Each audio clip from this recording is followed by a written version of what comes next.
गणेशाय नमः। बोलिए चौथ माता की जय। चौथ माता की कृपा आप पर और आपके पूरे परिवार पर हमेशा बनी रहे। आइए चौथ माता को बारंबार प्रणाम करते हुए हम चौथ माता की व्रत कथा का श्रवण करते हैं। कथा के अनुसार एक नगर में एक बूढ़ी माई रहती थी। वह अपने बेटे की सलामती के लिए 12 महीनों की चौथ का व्रत किया करती थी। हर चौथ को पंसारी से थोड़ा सा गुड़ और घी लाकर 4 लड्डू बनाती, एक बेटे को देती, एक से पूजा करती, एक हथकार के लिए निकालती और एक चांद उगने पर खुद खा लेती थी। एक बार उसका बेटा अपनी ताई से मिलने गया। ताई ने बैसाखी चौथ का व्रत रखा था। ताई से पूछा, माँ तो 12 चौथ करती है। ताई बोली, तेरी माँ तेरी कमाई से तरमाल खाने के लिए 12 चौथ करती है। तू परदेश जाए तो वह एक भी चौथ नहीं करेगी। लड़के को लगा ताई सच कह रही है। घर आकर माँ से कहा, मैं परदेश जा रहा हूँ, यहाँ तू मेरी कमाई खाने पीने में ही उड़ा देती है। माँ ने समझा कर रोकना चाहा पर बेटा नहीं माना। माँ ने उसे साथ ले जाने के लिए चौथ माता के आंखें दिए और कहा, मुसीबत में ये आंखें तेरी मदद करेंगे। वह आंखें लेकर रवाना हो गया। घूमते हुए एक नगर में पहुंचा। उसने देखा एक बूढ़ी माँ रोती जा रही थी और पुआ बनाते जा रही थी। उसने कारण पूछा तो बूढ़ी माई ने कहा, बेटा इस नगर की पहाड़ी पर एक दैत्य रहता है। पहले वह नगर में आकर कई लोगों को खाने के लिए मार देता था।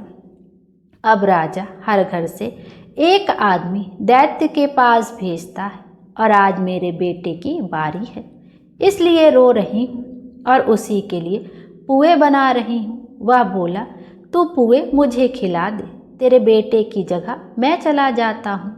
बूढ़ी माँ ने खीर पुए उसे खिला दी। खा पीकर वह सो गए। रात को राजा के सैनिक आया तो बूढ़ी माँ ने उसे भेज दिया। दैत्य के सामने पहुँचने पर उसने चौथ माता के आंखें दैत्य की तरफ फेंक कर कहा, हे चौथ माता, यदि मेरी माँ मेरी सलामती के लिए व्रत करती है तो दैत्य का सिर कटकर गिर जाए। तुरंत दैत्य का सिर कटकर गिर गया। लड़का वापस आ गया। राजा ने उसे उपहार देकर विदा किया। चलते हुए एक दूसरे राजा के नगर में पहुंचा। इस राज्य में आवा तभी पकता था जब एक इंसान की बलि दी जाती थी। सिपाहियों ने उसे पकड़कर आवे में चुन दिया। लड़के ने आंखें आवे में डाली और कहा, हे चौथ माता, यदि मेरी माँ तेरे लिए व्रत करती है तो आवा मेरी बलि लिए बिना ही झट से पक जाए। आवा तुरंत पक गया। आवे में से मिट्टी की जगह सोने चांदी के बर्तन निकले। अंदर से लड़का बोला, बर्तन धीरे धीरे निकालना, मुझे लग नहीं जाए। राजा ने उसे निकलवाया और पूछा, इस आवे से तुम बच कैसे गए? लड़के ने बताया कि उसकी माँ चौथ का व्रत करती, व्रत के कारण ही आज वह बच पाया। राजा को विश्वास नहीं हुआ। उसने एक चांदी की सुराही मंगवाई और कहा कि सुराही की नली से निकल कर दिखाओ, तभी मुझे विश्वास होगा। लड़के ने चौथ माता को याद करके आंखें सुराही में डाले और कहा, मैं भंवरा बनूं, सुराही से निकलूं। लड़का भंवरा बनकर सुराही से निकल गया। राजा ने खुश होकर राजकुमारी की शादी उसके साथ करवाई और सभी लोगों को चौथ माता का व्रत करने को कहा। उसे माँ की याद आई। उसने राजा के पास जाकर खुद के नगर जाने की इच्छा जाहिर की। राजा ने रथ, घोड़ा, हाथी और खूब सारा दान दहेज देकर उन्हें विदा किया। चौथ के दिन अपने नगर पहुंचा। वह अकेला पंसारी के यहाँ माँ का इंतजार करने लगा। सोचा, चौथ है तो माँ यहाँ जरूर आएगी।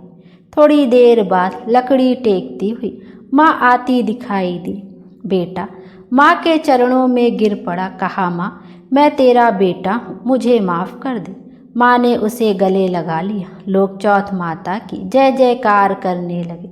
उस नगर के सभी लोग चौथ माता का व्रत करने लगे। हे चौथ माता, जैसे बूढ़ी माँ और उसके बेटे की सहायता की, वैसे हमारी भी करना। कहानी कहने और सुनने वाले पर कृपा करना। बोलो चौथ माता की जय। आइए अब चौथ माता की आरती का भी श्रवण करते हैं। ओम जय श्री चौथ मैया, बोलो जय श्री चौथ मैया। सच्चे मन से सुमरे सब दुख दूर भया। ओम जय श्री चौथ मैया। ऊंचे पर्वत मंदिर शोभा अति भारी, देखत रूप मनोहर असुरन भयकारी। ओम जय श्री चौथ मैया। महासिंगार सुहावन ऊपर छत्र फिरे, सिंह की सवारी सोहे कर में खड़ग धरे। ओम जय श्री चौथ मैया। बाजत नौबत द्वारे आरो मृदंग डैरू, 64 जोगन नाचत नृत्य करत भैरू।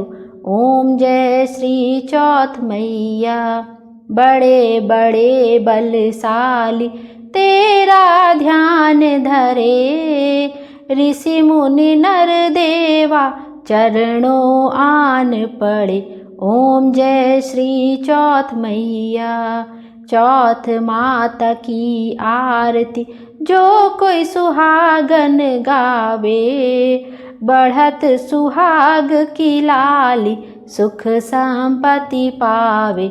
ओम जय श्री चौथ मैया, बोलो जय श्री चौथ मैया। चौथ माता की जय। चौथ माता हम सब की मनोकामना पूर्ण करे और हमारे जीवन को खुशियों से भर दें। Thank you.